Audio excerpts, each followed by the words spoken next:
ফেব্রুয়ারিতে ত্রয়োদশ জাতীয় সংসদ নির্বাচন। সারা দেশ প্রস্তুত হচ্ছে একটি অবাধ, সুষ্ঠু ও গ্রহণযোগ্য নির্বাচনের জন্য। কি ভাবছেন সাধারণ মানুষ থেকে শুরু করে আগামীর জনপ্রতিনিধিরা? সে কথা জানাতে ডিবিসি নিউজের ইলেকশন এক্সপ্রেস ছুটে যাচ্ছে সব সংসদীয় আসনে। এখন আছে সংসদীয় আসন 134, টাঙ্গাইল 5-এ। সিএসআরএম ডিবিসি ইলেকশন এক্সপ্রেসে আমরা আছি টাঙ্গাইল 5 আসনে। ইতিমধ্যে আমার সাথে যুক্ত আছেন বিএনপি কেন্দ্রীয় কমিটির প্রচার সম্পাদক সুলতান সালাউদ্দিন টুকু।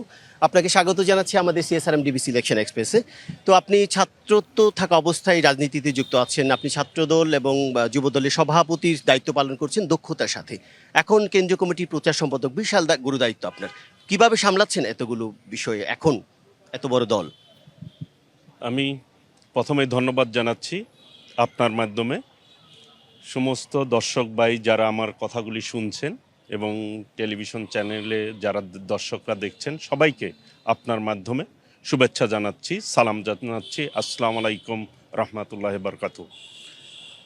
আজকে এই আমার যে ছাত্র রাজনীতি শুরু, আমি যখন ঢাকা সিটি কলেজে পড়ি তখন থেকেই আনুষ্ঠানিকভাবে ছাত্র রাজনীতি শুরু।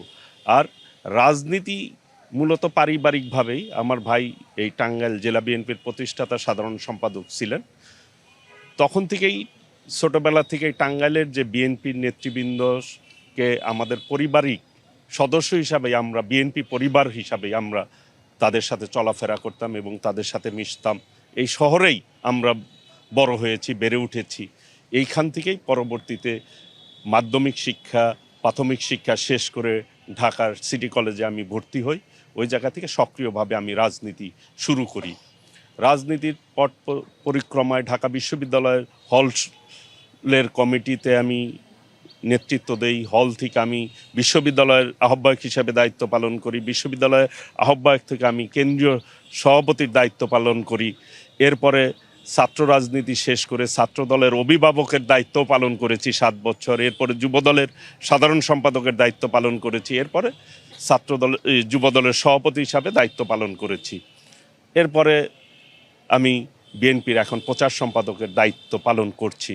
আমার প্রিয় নেত্রী দেশনেত্রী বেগম খালেদা জিয়া এবং আমার অভিভাবক বিএনপির ভারপ্রাপ্ত চেয়ারম্যান দেশনায়ক তারেক রহমানের নেতৃত্বে এবং আমাদের আদর্শের জনক শহীদ রাষ্ট্রপতি জিয়াউর রহমানের আদর্শকে বুকে ধারণ করে আমি পথ চলছি। আপনার নামে অসংখ্য মিথ্যা মামলা ছিল, আপনি জেল কেটেছেন, তারপরেও দলের থেকে এই যে কঠিন সময় পার করে 17টি বছর কঠিন সময় পার করে আপনি এখানে আছেন। তো এখন এখানে এখনো পর্যন্ত মনোনয়ন এখনো পর্যন্ত ফাইনাল হয়নি, কি মনে করছেন এখানে কে পেতে পারে বা কী রকম আসে?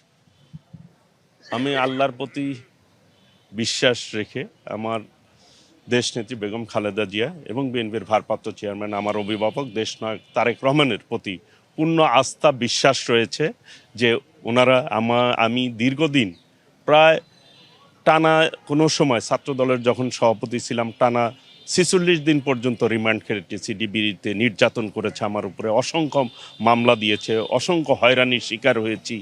এই ছাত্র রাজনীতি করার পরে যুব রাজনীতি করতে গিয়েও আমি অসংখ্য মামলা সম্মুখীন হয়েছি। এই 17 বছর আন্দোলনে বিশেষ করে 111-এর পর আমি এই জেলাসহ সারা বাংলাদেশে আমি ছাত্রদেরকে সঙ্গে নিয়ে 111 সরকারের বিরুদ্ধে আন্দোলন সংগ্রাম করেছি। আমি তখন ভারপ্রাপ্ত সভাপতির দায়িত্ব পালন করেছি। আমি এই জেলার বিভিন্ন কর্মকাণ্ডে 111-এর পর থেকে বিশেষ করে প্রত্যেকটি কর্মকাণ্ডের সাথে আমি সম্পৃক্ত ছিলাম। ঢাকাতেও প্রোগ্রাম করেছি, একই দিনে এসে টাঙ্গাইলেও প্রোগ্রাম করেছি স্থানীয়ভাবে।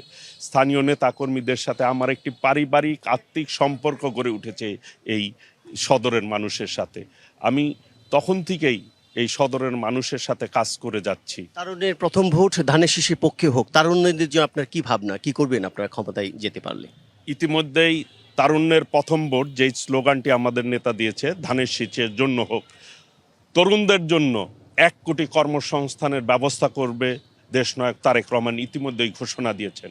আমি এই টাঙ্গাইলের সদরের যত তরুণ রয়েছে, যত বেকারত্ব সমস্যা রয়েছে, সেই বেকারত্ব যাতে দূর করতে পারি সেই জন্য আমি সর্বোচ্চ চেষ্টা করব এবং বেকারত্ব দূর করার জন্য আমি আপ্রাণ চেষ্টা করে ইনশাল্লাহ সাকসেসফুল হব ইনশাল্লাহ। আপনার জন্য অনেক অনেক শুভকামনা থাকলো আমাদের পক্ষ থেকে। শুনছিলেন সিএসআরএম ডিবিসি ইলেকশন এক্সপ্রেস। আমরা পরবর্তীতে বিকেল 5টায় আমরা যাব টাঙ্গাইল 6 আসনে সেখানকার রাজনৈতিক দলের নেতাদের সাথে কথা বলবো। ততক্ষণ সিএসআরএম ডিবিসি ইলেকশন এক্সপ্রেস আমাদের সাথেই থাকুন।